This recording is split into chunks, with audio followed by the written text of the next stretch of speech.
Good morning and welcome back to Training Thursdays here on Gaming with ADHD, where today we're continuing our look at Warhammer 40,000 10th edition by using the Combat Patrol magazine from Hachette Publications and Games Workshop.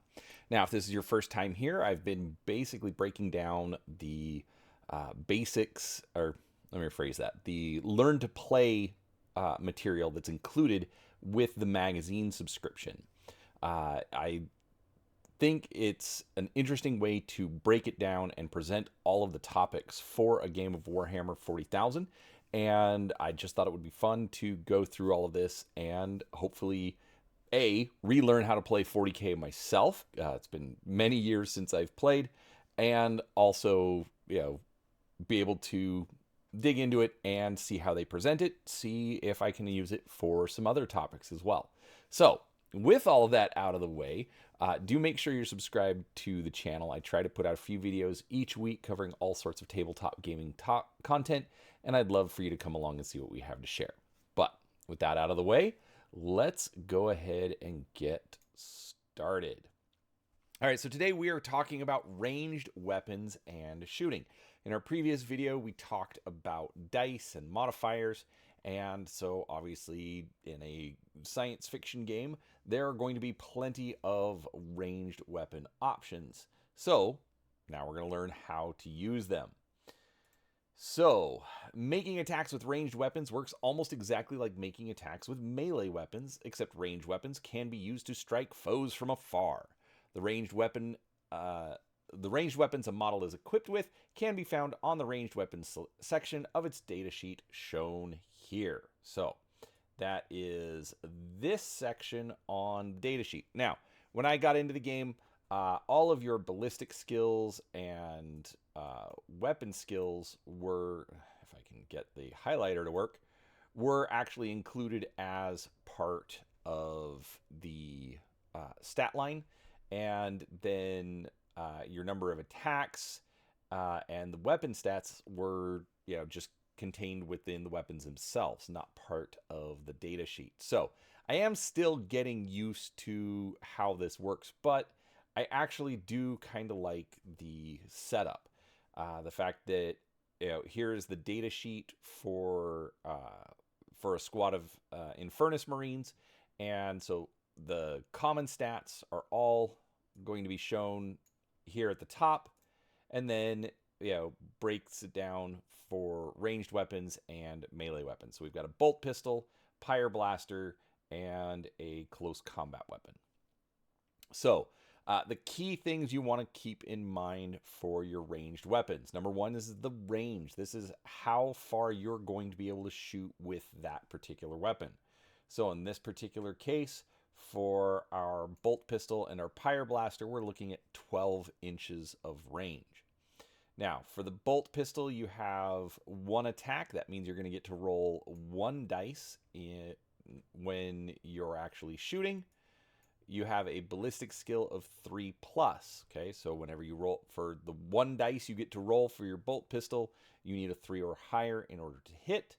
And then you have a strength of 4, which you're going to compare to the toughness of the enemy in order to determine if you have a wound.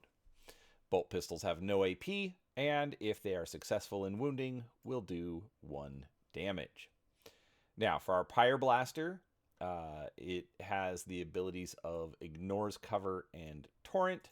Obviously, I probably shouldn't need to get into the specific details on a weapon, but whatever. Here we are. All right, so again, 12 inches range, attacks D6. So, as we learned in the previous video, basically that means you're going to take a D6, roll that. That is how many attacks you are going to get to use with that particular weapon. Now, you'll notice that under the ballistic skill, it says not applicable, okay? It's a flamethrower, okay? It just hits. So, you don't have to actually worry about that. You're just going to figure out the number of attacks, and then you're going to compare your strength versus the toughness of the model and determine how many wounds you do. Again, we've got no AP and 1 damage. So, since we're talking about ranged weapons, we're going to skip the melee weapons, but more or less the same. All right. Now, some models have multiple ranged weapons. If these weapons have the pistol rule, you can fire them in close combat. So, basically, if you are in melee combat with an enemy unit, you're going to be able to use your bolt pistol as well. Sometimes it's going to have either a better skill or be able to do more damage. Again, just kind of depends on what exactly you're fighting against. If these weapons have the pistol rule, you can fire them in close combat, but cannot fire them and another weapon in the same turn. So you can't, is John Wick a good example? I don't know. I've only seen the movie once. Basically, you can't run your pistol and your pyreblaster to shoot in the exact same round. Otherwise, models can fire as many weapons as they are armed with when they attack. A datasheet will tell you if your models have multiple ranged weapons. So you're going to see multiple ranged weapons typically in your larger models, in your tanks, your dreadnoughts, that kind of stuff. And in those cases, yes, you're going to be able to fire all of the weapons that you have available. Basically, your only restriction is if it's a pistol, can't use it with the other ranged weapons. So, as it says right here, Infernus Marines are armed with bolt pistols and pyreblasters. They must choose which weapons they wish to shoot with when they attack. So, honestly, pretty straightforward. Actually, a couple other things I want to say. So, basically, you're going to pick your unit. You're going to pick which weapon you want to use, and then figure out your range, calculate your number of attacks, and start rolling dice. It's pretty straightforward, but in a game like 40K, you're going to want to make sure you're taking best advantage of this, because that's kind of how you eliminate models before you actually have to face them in hand-to-hand combat. If you are an army that has few ranged weapons, well, look for cover. All right. Splitting fire. Units with ranged weapons can split their fire between multiple targets. This is a great way to mop up several smaller units at the same time. Alternatively, you can use this to ensure that any models in your units with special weapons are always attacking the best possible target. When a unit attacks with ranged weapons, you must declare which weapons are attacking which targets before you roll any dice. Think carefully and ensure you dedicate the right amount of firepower to destroying your chosen foes. All right, so in this example, we have our Space Marine Captain and 3 Infernus Marines against 2 Barbgons. So, it says here, the correct method, a single weapon must always fire at the same target, regardless of how many attacks it has. Here, the Barbgon targets the Captain and fires 2 shots, while another targets the Infernus Marines and fires 3 shots. So, I don't have the data sheet in front of me, so I'm going to guess that Barbgons are going to be rolling for a random number of attacks, similar to the Infernus Marines. Okay, so one guy rolled 2, one guy rolled 3. Now, the catch here is all of your shots have to go to the same unit. So, this Barbgon right here is going to elect to send both of his shots over to here. So again, your unit can shoot at multiple targets, but all of the shots from one particular model have to go to the same unit. Okay, so you can't just have one guy going nuts shooting at all the targets that he can find. So then this guy right here with the 3 attacks is dropping everything into the Infernus Marines.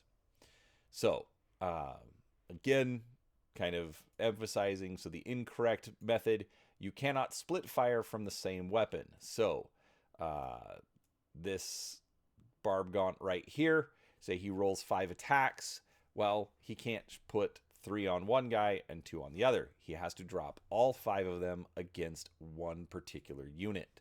So, again, just pay attention to that. You can pick multiple targets, but you do have to use all of the same attacks from an individual model.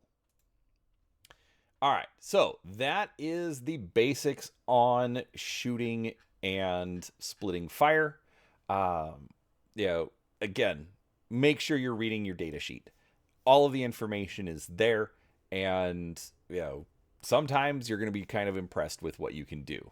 Space Marine Dreadnought, for example, is usually going to have like 5 or 6 weapons, or at least, let me rephrase that. The new Primaris Dreadnought. I'm bad with names. All of my terminology is still kind of stuck in like 3rd through 6th edition. So, but the new Dreadnought has rocket launchers and